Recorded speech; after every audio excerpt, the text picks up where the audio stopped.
Ang ganda naman ng mga bulaklak nandito sa naka-display mga kapiski. Tingnan nyo naman.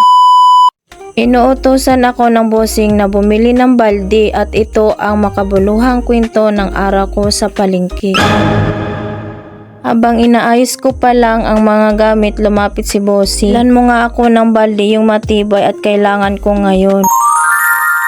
Simple lang ang utos pero alam kong bawat galaw sa palengke may kaakibat na pagod at pakikisapalaran. Kaya ito na ako, iniwan ko muna ang pwesto, bitbit ang responsibilidad at tiwala ng amo ko habang papasok po sa bilihan na ito. Habang naglalakad ako, napapangiti ako. Ito ang buhay dito, maingay, magulo pero puno ng kwento at sipag. Papunta na po ako sa hinahanap kong balde at nakita ko nga itong mga bulaklak na nakadisplay dito sa harap. At ito na nga po, mga gagandang mga bulaklak ang nakita ko dito. Nagandahan po ako kaya kinuhanan ko ng video. Pagdating ko nga dito, hinanap ko na yung matibay na balde na kailangan ng amo ko.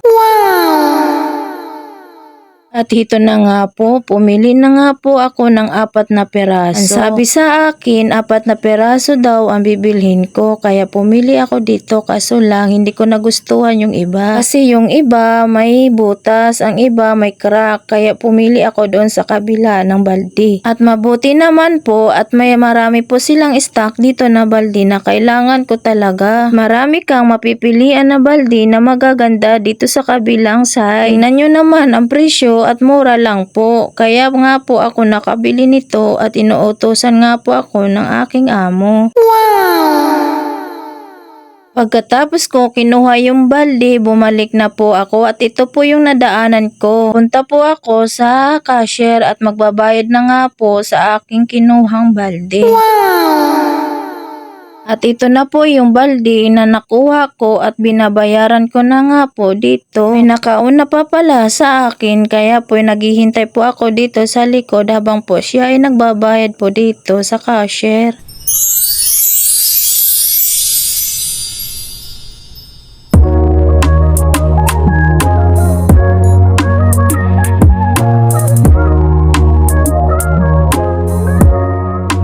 Itinali na nga po ang balde na binili ko. Katapos niyang itinali, kinuha ko na yung balde at pauwi na ako. Balik na po ako sa pwesto. Uwi ko, pabalik sa pwesto. Kuha ko na ang balde na para bang simbolo ng natupad ko sa tungkulin. Mas nararamdaman ko ang kahalagahan ng ginawa ko. Di man malaki ang tungkulin na ibinigay pero kapag ginawa mo ng may puso, may saysay ang bawat maliit na gawain. Dating ko kay bossing, inabot ko na agad ang balde. Matibay po ito gaya ng utos mo. Huling sandali bago bumalik sa trabaho, napaisip ako sa palengke walang maliit na gawain, lahat may selfie, lahat may kwento at bawat utos kahit simple lang. Simpleng trabaho basta ginawa ng tapat at buong puso magiging kabuluhan. Hanggang dito na lang mga kapisngi. Thank you for watching. Bye.